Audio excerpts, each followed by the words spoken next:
Welcome to the magic of fingertips clay art time. In this fast-paced world, today we'll slow down and spend 2-3 hours creating a beautiful clay doll from scratch. Don't worry about having amazing talent. Even beginners or children can easily learn these seemingly complex yet ingenious techniques by following my steps.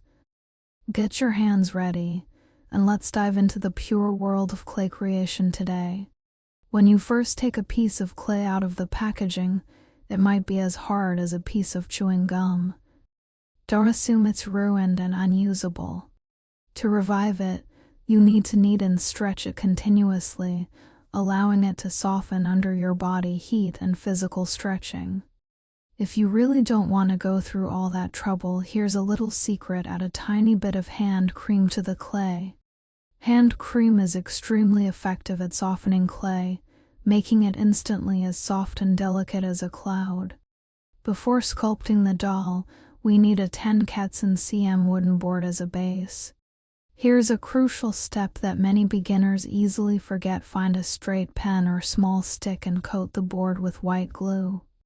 The white glue will help the clay pieces adhere firmly to the board. Find a piece of clay, such as taro purple, roll it out slightly larger than the board and cover it. Next, place a rolling pin on the clay and gently push it down.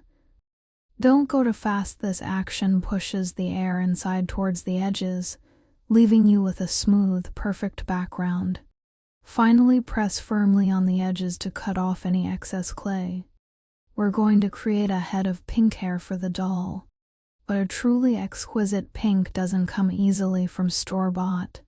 Prepare a large block of white clay, and then take a tiny bit of magenta. Remember the golden rule of color mixing: take more light-colored clay at once, while adding dark-colored clay slowly in small amounts. If you accidentally add too much dark clay, you'll have to use a huge amount of light-colored clay to neutralize it. Mix them together, repeatedly kneading and stretching until you achieve that delicate, even pink. Take out your skin-colored clay. Let's start by making the doll's body. First, roll it into a ball, then flatten it, and then push it upwards from the top to create the doll's neck. You'll eventually have a body shaped like a small wine bottle. Keep the neck height within 1 cm. You can remove any excess. Press a groove into the area where the body connects to the head.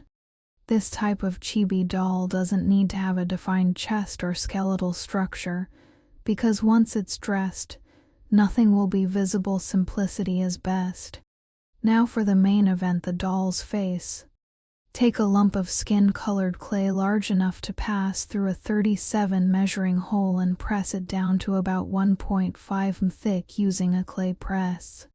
Place a rolling pin in the center of the face and press back and forth like on a seesaw, creating a deep horizontal indentation.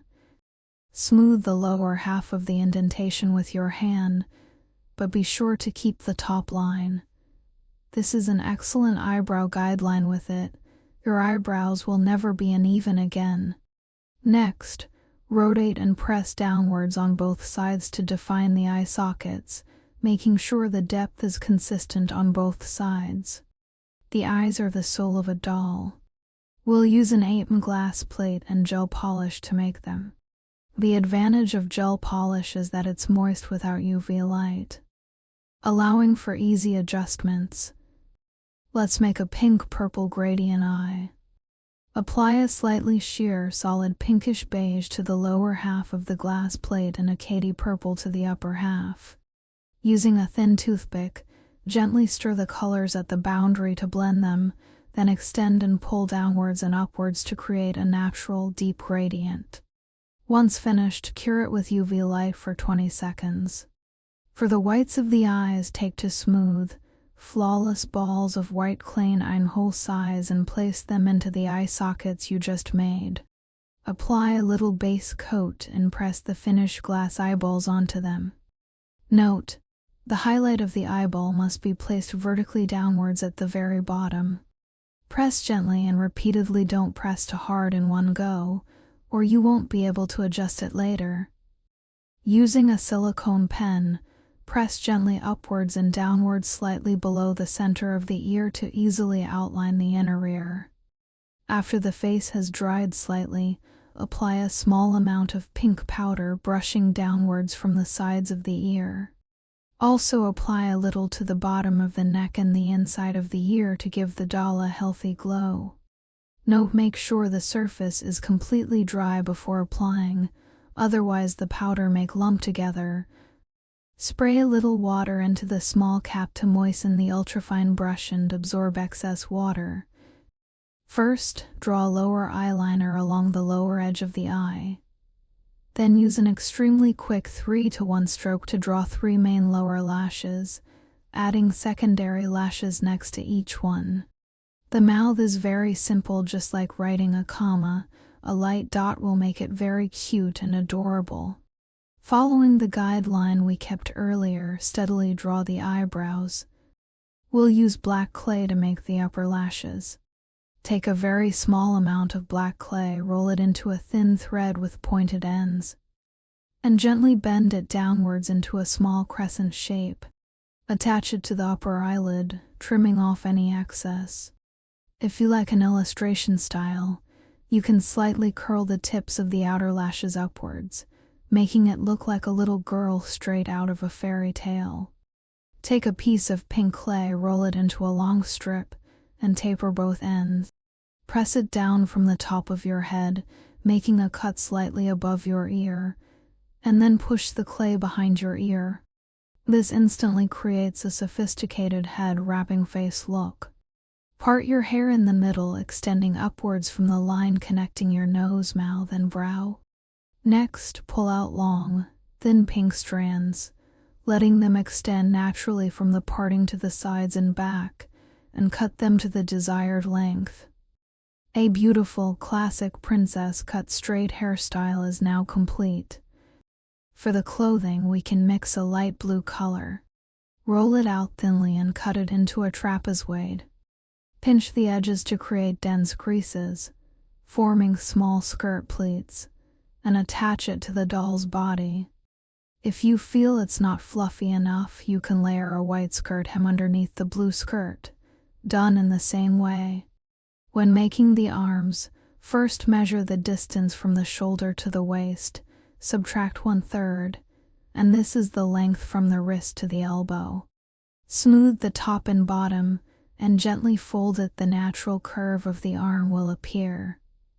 Finally, we add delicate lace and a few small pearls as buttons to the neckline. To enrich the scene, we can make a few simple companion rabbits on the base. Roll and flatten them to form the rabbit's head and body, and add folded rabbit ears. Use pastel to brush a blush of red on the rabbit's feet, tail, and the inside of its ears. Use acrylic paint to draw a small nose and eyes. And don't forget to add a highlight to the rabbit's eyes. Finally, randomly scatter and glue some small pearls onto the doll's dress, hair, and the background to bring the artistic atmosphere to a climax. See?